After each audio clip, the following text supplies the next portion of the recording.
তোরা তো সময় মতো আমার টাকা দিতে পারলি না, কিন্তু আমি তোকে মতো এত বেইমান না, বুঝতে পারছস? তোরা কথা না রাখলে কি হইব, আমি কথা ঠিকই রাখছি। এই যে তোর বোনের লাশটা তোর কাছে ঠিক মতোই পৌঁছাই দিয়ে গেলাম, বুঝঝাল? কি হইল গো?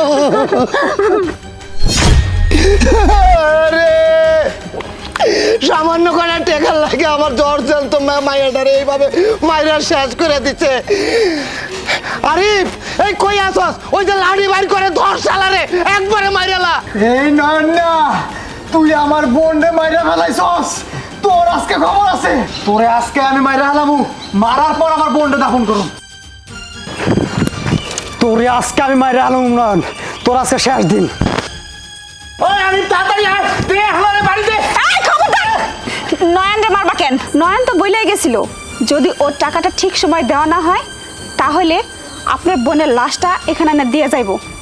তাহলে এখন এত কথা হইতেছে কেন? কেন আপনারা বলছিলেন আমার বাপের বাড়ি থেকে যদি সঠিক সময়ে যৌতুকের মাল সামানা না দিয়ে যাওয়া হয় তাহলে আপনি আমার বাপের বাড়িতে রেখে যাবেন। তাহলে বিষয়টা তো একই হইলো। তাহলে এখন কি লিগে নয়নের গায়ে হাত উঠতেছে বলেন আমারে? এই তুই কি কইলি?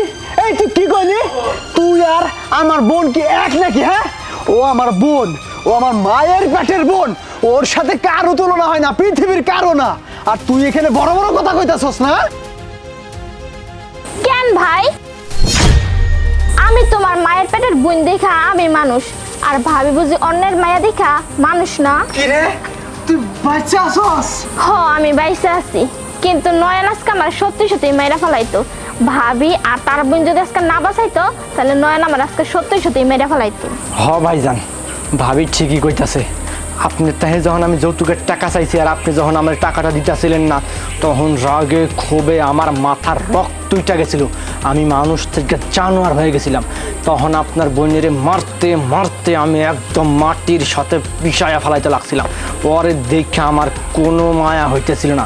আমার ঘরে যে একটা ছোট্ট মাইয়া আছে, ওর মুখের দিকে তাকায়ও আমার একটুকু মায়া হইতেছিল না। আপনার বোনের আমি এতটা পরিমাণে মারতেছিলাম, মনে হইতেছিল আপনার বোনের আমি মারতে মারতে মাইরাই ফেলাই। কিন্তু তখন দেবদূতের মতো ভাবি গেছে আমাকে বাড়িতে গিয়ে আমারে বুঝাইতে লাগলো, মায়ের মতো বুঝাইতে লাগলো তখন ভাবি। কিন্তু আমি তাও ভাবির কথা বুঝলাম না, তারপরে ওরে মারতে লাগলাম। তখন ভাবি আমার আস্তে ধীরে বুঝায়া কইলো যে তোমার ঘরে তো একটা মাইয়া আছে, তাই না?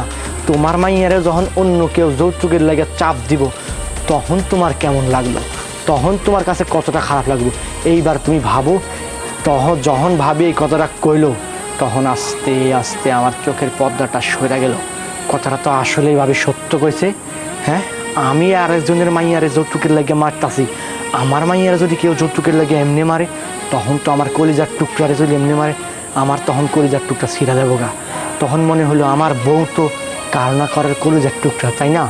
এর লেগে আর মারলাম না, নামাই যা আপনার বোনের আমি লাশ বানাই এনে নিয়ে আইছি শুধুমাত্র আপনার বোঝানোর জন্য যে আসলে যৌতুকের জন্য যারে আমি মারতাছি এ কারো না কারো কলিজার টুকরা। এটা আসলে ঠিক না ভাইজান। আমি যৌতুকের টাকা লাগিয়া আপনার উপর যে চাপ দিছি এর লাগে আমার আপনারা মাফ করে দিবেন, আমি ভুল করে ফেলাইছি। আজকে তাই আমরা 4 জন মিল্লা এই নাটকটা সাজাইছি। আজকেও যদি তোমরা কেউ পরিবর্তন না হও তাহলে চিরজীবনের মতো তোমার সাথে সম্পর্ক নষ্ট করে এই বাড়ি থেকে চলে যাবো আমরা। না বোন, তোর আর কোথাও যাবে না।